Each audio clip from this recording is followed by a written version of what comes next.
Funding for Lucky Chow has been provided by From the kitchen to the grill, soy vey sauces and marinades add an Asian twist to your favorite dishes. Recipes and more are available at soyvey.com. The way of Thai, our way of unique happiness, and it begins with the people. Amazing Thailand. and by the Corporation for Public Broadcasting.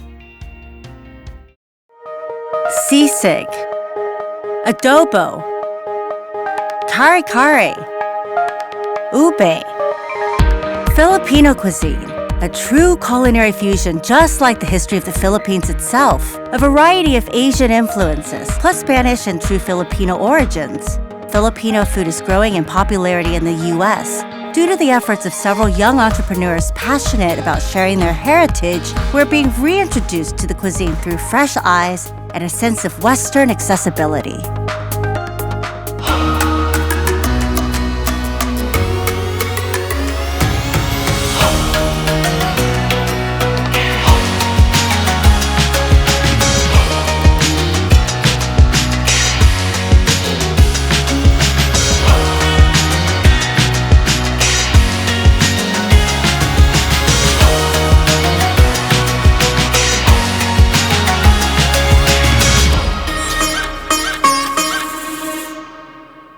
Filipinos are the second largest demographic of Asians in America.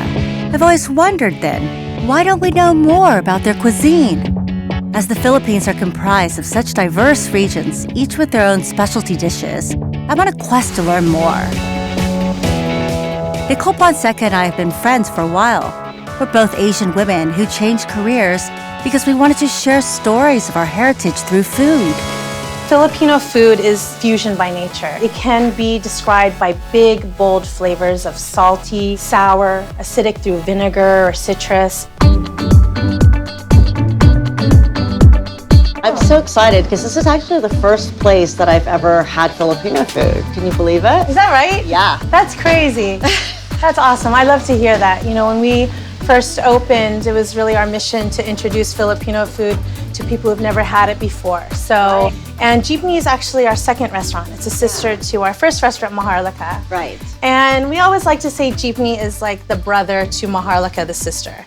And Maharlika is a place where you can bring dates and family and brunch. And here's where we get down. We get down and dirty. We do kamayan, eat with your hands. And I mean, just from the look of it, all the steel, it's really an homage to jeepneys, which are our taxis in the Philippines. Oh, cool, how yeah, fun. It's so dear to our hearts and really kind of part of the culture. Well, I love how you've like really infused a lot of the culture, you know, into your restaurants. I want to know more about what Filipino food is all about. You know, pre-colonial Philippines was about in the 1500s. Before Spain, you had a matriarchal society. It was very self-sufficient. We were one with nature. You know, you can almost liken it to like Native American, lots of different tribes. Spain comes and we introduce Catholicism, language, patriarchal society, and of course, spoon and forks and techniques, different techniques of cooking and spices and stuff.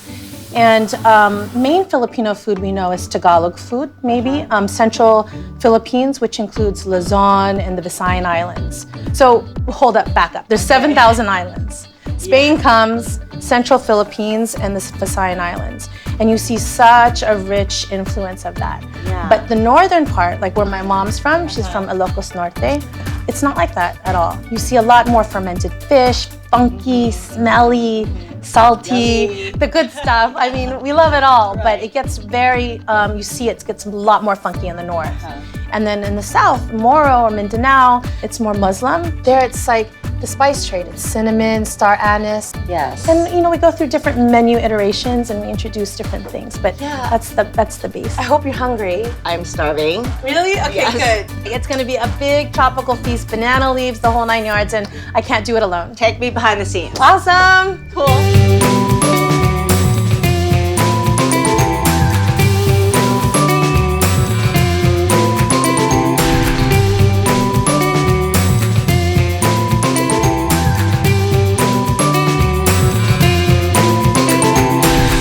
This is the traditional Kamayan feast. We're gonna eat with our hands.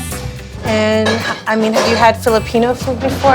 Have you? Oh, I have, yes. I think it's so amazing. It's such like a true fusion of Asia. Right, yeah, Danielle and I were just talking about that earlier, all the influences and Exactly. Have you ever seen this though? I know it. No, Have you ever seen no. this? This is I'm trying to I know, figure like, it out. what is this? How do you eat this? It's like a culture of buffet happening. yeah. You know, I see like sausages from Spain. Correct me if I'm You're wrong. totally right. I mean, it's longanisa, and in Spanish it's called longanisa. Okay. Similar sausage is found in Brazil or Portugal. It's a Right. sweeter, garlicky sausage, yeah. And What else do you see? I Yeah. see some Chinese techniques like frying fish. And also, of course, you know, the Malay also have a lot of influence, you know, like Yeah. braised oxtail. Probably looks like coconut milk and I haven't tasted yet. Right. Does Well, it look that's- like a coconut? Dude, you're spot on. I mean, I Oh would my say God. you're like, it's know what I'm peanut talking butter. about, yes. We call it kare kare or curry, right? Oh, kare kare. Yeah, I like yeah, that it's sound. cute. So cute. Yeah, kare kare. Yeah. Then here, this is called chicharron bulaklak. And if you guys want to try it, you could dip it in the vinegar. And bulaklak means flour. So it's like a chicharron blooming flower. It is offals. It's pork intestine, deep fried. And we usually dip it in vinegar. You can put some of the calamansi on there. Talking about calamansi, I think it's my favorite citrus in the whole world. Wow. Because the citrus has such a nice flavor, cross between a lime, a lemon, a tangerine, and also mandarin. Yeah. It's like everything at once. How great is that? Yeah. Chef, Hey guys, this is so beautiful. beautiful like a Filipino woman. This is Love by Sisig. Sisig is a traditional dish of the Philippines. It was created in Pampanga, which is known for their chefs. And this was created as a hangover dish. Oh, Okay. it's like after hangover, you must have this. Absolutely. Hangover and leftover dish. Hangover and leftovers. So it's a Okay. combination of pork belly, ear, snout, cheek, liver, and it all comes together with a little bit of vinegar, which is suka, and some calamansi, thrown in the sizzling pan, all mixed together, and you get this beautiful pork hash. So do you guys want to try the sisig? You try the hash? Yeah. So there's actually a way how to eat with your hands in the Philippines. It's not just like this random or like this. There's a technique that we all kind of learn as kids from our parents. And you push your rice together and then take a little bit of meat. I'm going to take a little bit of the longanisa. Yeah. Pull off a Sausage, piece. yeah. You can dip it in the vinegar. And it's almost like your own sushi bite. You push it like this with your thumb. Yes. And super clean. I did not know Filipino eat with hands. Yeah. I thought they are using a spoon and a fork. And that's when Spain came in. Okay. But if you notice, they didn't give us knives. Right. Because we're really good with our knives. It's true. Yeah. So moving on to the next thing, we have our lumpia. And lumpia is Filipino version of a spring roll, so to speak. It's pork and beef, and we add a little bit of Shaoxing to it. That's our little take on it, just to pump up that flavor. Right. If there's one thing about Filipino flavors, that is to punch in the mouth. So you're always going to have layers of flavor, and it's going to linger, has a long finish. Finally, we have the dampa. Dampa, we marinated in a combination of soy, ginger, garlic, and lemongrass. And we let that sit for about 24 hours before we dredge it, fry it, present it with an escabeche. And the dampa in the Philippines is the market. So we have the fish market of the day, Wet market. the wet market. It's where the yayas, our housekeepers, or our lolas would go and they buy the vegetables of the day, the fresh meats, and the fish. So this is our take on the fried fish. We call it dampa fish. Yeah. So cute. Yeah. I like the Philippine wording for food. This sounds so cute. Yeah. Like from this one, what do you call this? Dinigo on our chocolate meat. And the this one? That's kare kare. And this one, what do you say that? Lumpia. Lumpia. It's so cute. Yeah. Look at all the cute ones. Yeah. All right, guys, so let's eat. Right. Well, I've already been doing that. So good. I do have to say, this is excellent.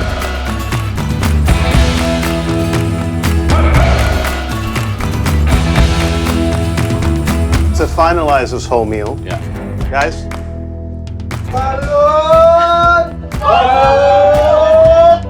here we have balut.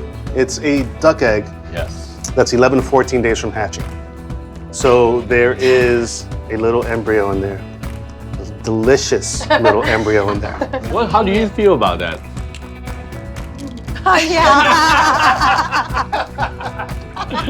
So I'm gonna peel mine just to the edge where the eggs start showing. Okay. And you're gonna sip the sabaw or soup. It's so natural. It's like a and consomme Yeah. of a duck.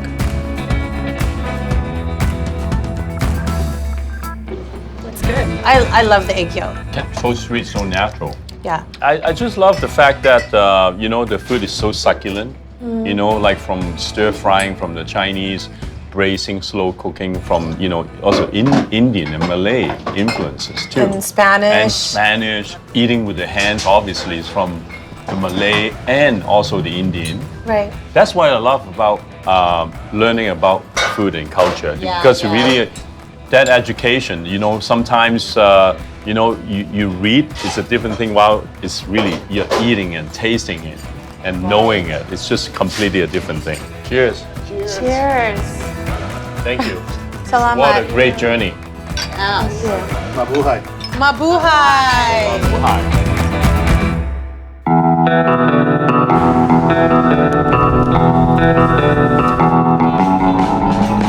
Before heading up the coast to the Bay Area of San Francisco, I wanted to taste the sweet delights of a young Filipina baker, making her mark on the LA food scene.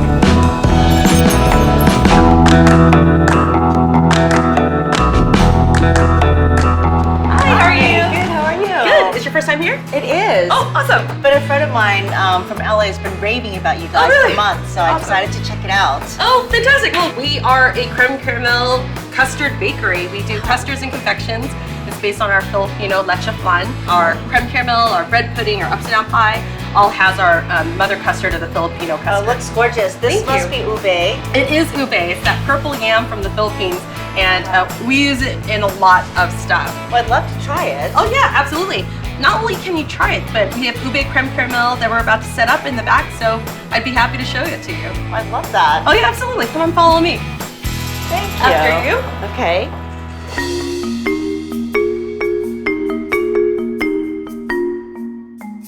So this beautiful that's color. Gorgeous. Isn't it great? Yeah, it's like a kaleidoscope. It's a really beautiful tie-dye color before it's even prepared, but once it's heated up, it's this beautiful purple color, so it ends up being so like this. intense. Once we have the roasted ube, we hand blend it and we put it through a food processor to break up the fibers. After it's all processed, it looks like this. At first, we didn't know if people were gonna be really receptive to it, but people have really embraced the ube. It's Isn't so it delicious? sweet already. It is, and you don't have to add anything to it. We're gonna get started on our custard. So it starts off with some eggs and egg yolks, and I like to whisk them. And then I'm gonna add that sugar in. And this is the element that makes it the Filipino custard, condensed milk. Traditional French custard is cooked over a stovetop and does not have condensed milk, it's just milk and cream. But Filipino custard does have condensed milk. It makes it really rich and definitely a lot sweeter than the traditional French custard. Did you grow up cooking these recipes, or how did you learn how to make all of these desserts here? My mom actually, she is the baker and the cook in our house. You know what I think is so great is there's this huge community of young Filipino entrepreneurs that are coming out and telling the story of their heritage through food. Yeah, well, we have been really lucky to be in this generation that is really trying to talk about Filipino food a lot more. I'm gonna add the cream. What's your most popular flavor here? Hands down, the three popular desserts that we have is our vanilla creme caramel, our ube upside down pie, and our vanilla bread pudding. At this point, we could add vanilla extract, and this would be creme caramel or leche flan. Go ahead. Beautiful. Nice lavender purple color. You start off with a sugar, water, and lemon juice base, and that's it. Now it's hard, but once it cooks in the oven, it'll just melt and become a caramel sauce.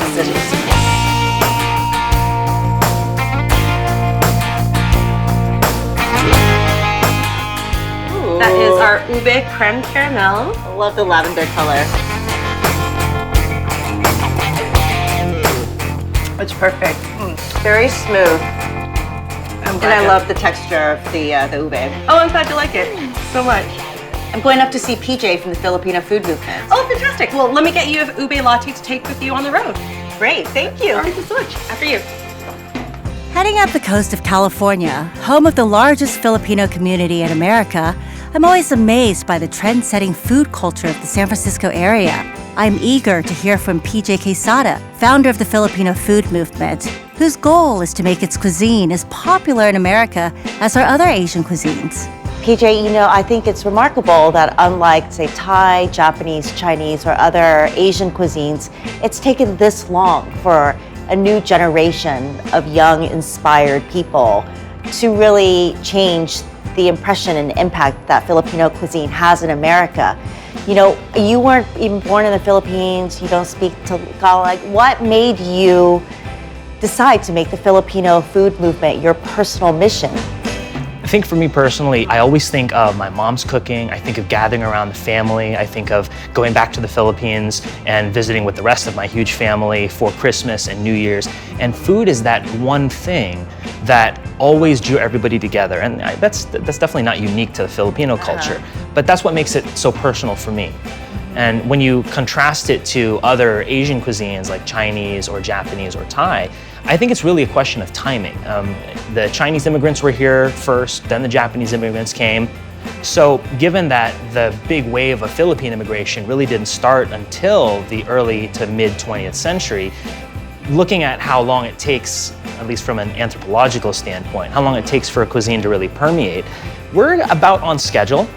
Maybe a little bit late in true Filipino fashion, but we have some new tools at our disposal. I think we have an opportunity to leverage social media, and you know, Filipinos, we're huge on social media. We're like one of the biggest users of social media, and I think equally there is a generation of chefs and manufacturers and foodies and writers and authors and even TV personalities who do understand that there is something really valuable in Filipino cuisine, and they're doing their best to push it out. So what we're trying to do is build kind of this central message that anybody can adopt and, you know, kind of jump on the bandwagon, so to speak, so that they can really kind of coast together on that wave of critical mass. You know, I've always been curious why Filipino cuisine isn't more popular, especially in America or in California, where Filipinos are the largest demographic of Asian Americans.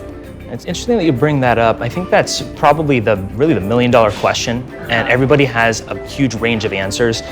In our journey, we've learned a couple of things that we know to be true, and it's still an ongoing dialogue, but I think there's really three reasons. The first is that unlike a lot of the other Asian demographics that came to this country, Filipinos came speaking English, in most cases pretty fluently, because that was one of the main languages being taught in schools in the Philippines. Right. And that enabled Filipinos here to assimilate so much differently and so much more quickly that it really changed how they built their infrastructure and their communities, and really changed how the purpose of those community buildings really happened. The second, I think, is I rattle cages a lot with this part. I think Filipinos actually played a big hand in not promoting their cuisine properly. How so? Filipino food, just like all other countries, is highly regional, and the regions sometimes, you know, butt heads a little bit about whose is best.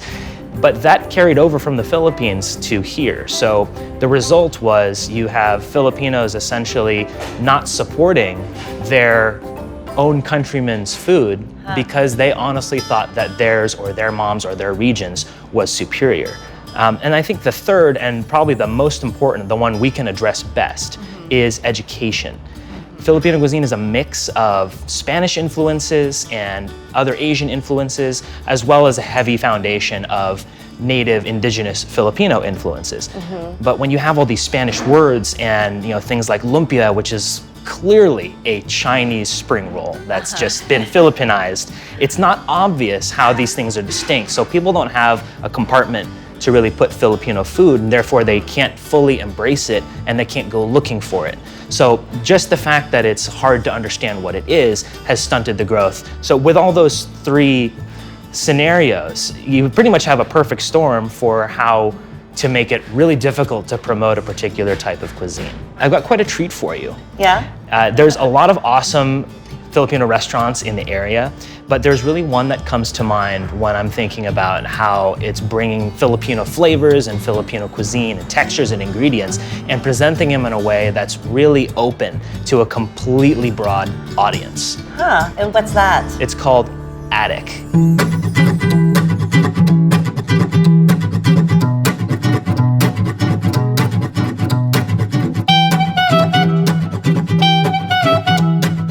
We're doing a Pan-Asian street foods, Pan-Asian tapas with a focus on Filipino food. So about half or over half the menu at some points is actually Filipino dishes. One of the biggest chef advocates for Filipino food is Chef Tim Lum.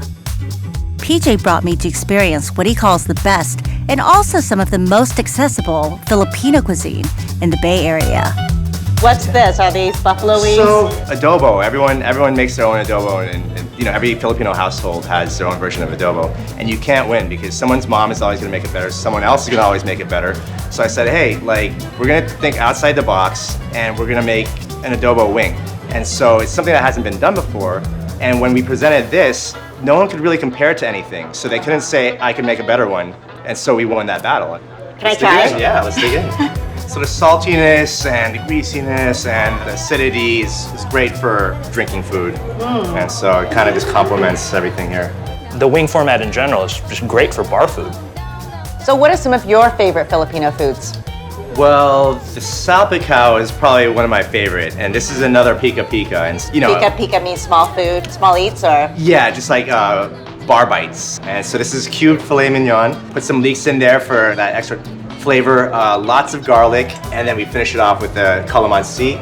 Squeeze a little bit on top. So like the calamansi, is that grown locally? Yes, this is all grown locally. You found a farm. Yeah, I was completely blown away to find that there's actually a small local farm that's got about 2,000 calamansi trees. Before he even told me about this, see, I have friends who have calamansi trees in their backyard. There's a market in Sunnyvale I have to go to because the old lady barters her calamansi for some soaps and stuff like that. And so I used to have to go there to get my supply of calamansi, and so we gap here and there. But for the most part, the calamandan tree is here, and people are growing it. So And I think that's one of the critical flavors of Filipino cuisine. Would you agree? Is that it's really that sourness. Right. Tim, how do you adapt your recipes to appeal to a wider audience? But what I do is modernize it, so maybe through the plate up, something that pops to the diner. Also using local ingredients. And it keeps the cultural identity of what the dish would be if you ate it there. I'm lucky that I'm able to create something like this, the sisig. And this started out on our secret menu years ago. In a nutshell, it's a pig's head, a pig's face. There's that gross out factor for sure when you say face. So we call it on the menu pork medley, because it's not a lie, but it's a medley of pork pieces and parts. Tricking people to eat some face. Yes, it's like Jedi mind tricking you, you know? But this is a perfect example of how I've made it more palatable to Americans. Instead of just pig's face and the ears for all the crunch, we add a little bit of the pork shoulder. And so it makes it a little bit meatier. All right, I'm gonna go ahead and mix egg into this pork. When the US had a lot of army bases in the Philippines, you know, they'd eat the pork belly for bacon, they'd eat the ribs, and you had a surplus of these pigs' heads. And so the natives, I mean, it's a third world country, you had to be resourceful, you had to be creative. And so they'll take the head, chop it up, saute it, put it on a sizzling platter, and there's many versions of this. You have versions that have gravies, mayonnaise. This one here, you know, crack an egg on top. It originally actually had the pig brain on it, and that was definitely too much for even the most diehard eaters. So the egg seems to have replaced the brain as that kind of gooey liquid. But the sizzling sisig has been one of those hit dishes that crossed over, and I don't think anybody could have seen that coming. Yeah, well, in the Philippines, is this considered squeamish to eat pig's face? Oh, this is a snack. Okay, it's not. Yeah. It's everywhere. Aha, here we go. So this is the killer. Death by pork. The highlight here is the crispy pata. And so this is a pork's knuckle. Just carve it off the bone. We have the pork belly here, lechon kawale, and then chicharrones that we spice with some sinigang. What's sinigang? It's a quintessential dish of the Philippines, which is a tamarind, guava, or sour-based, acid-based soup. Yeah, it's like a sour soup. And so we tie it all in with this because there's so much good Filipino food, you don't know what to order. And so I'm just like, you're gonna order it, you're gonna have it all. And so you don't have to even pick. I like your thinking. So tender, all that meat, the gelatin and the tendon. I'll go ahead and serve you guys here. I love how you call it death by pork, because you're not hiding the fact that this is all fried pork. A lot of people view Filipino cuisine as being inherently unhealthy. Death by pork is probably the best example I can think of. But the truth is that the Philippines is a land of great vegetables. We've got amazing rice, tons of seafood. That's at its heart is not unhealthy.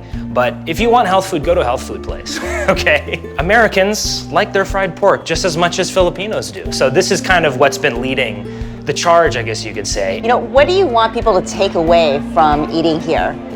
That, Filipino food is great and wonderful and palatable, and it should be in every household. Through this journey, I've learned so much more about Filipino culture and its food by talking with individuals at the cutting edge expanding Filipino cuisine. But as Asian food grows in popularity across the US and our palates evolve and embrace funkier flavors, this is setting the stage for Filipino cuisine to be the next big Asian food sensation.